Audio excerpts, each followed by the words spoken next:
C'est une vieille question que je me pose depuis longtemps. Pourquoi est-ce qu'au nord de la Méditerranée, les hommes, un jour, ont rasé leur moustache? Tout le monde avait la moustache avant la guerre de 14. Un jour, on a commencé à se la raser. Et puis, quasiment, on est presque tous glabres depuis. Et au sud de la Méditerranée, on a gardé la moustache. La moustache est restée une espèce d'icône masculine. Tu vois, je suis content qu'il te la pose à toi, cette question. Moi, je vais y répondre.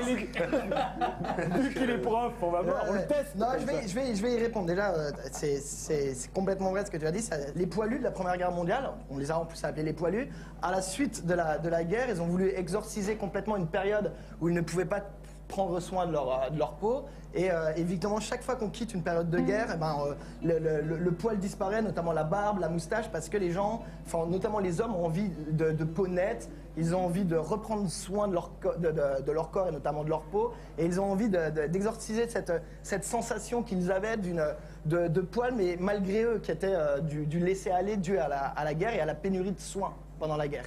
Donc elle disparaît après la Première Guerre mondiale, cette moustache. Elle revient dans les années 20, mais de façon totalement sophistiquée, c'est-à-dire vraiment chez les élégants. Dans les années 20, on va la parfumer, on va la cirer, on va développer plein de produits cosmétiques.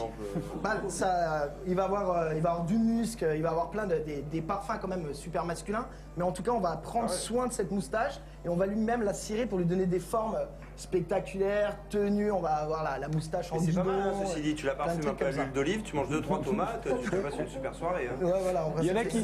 Tout seul.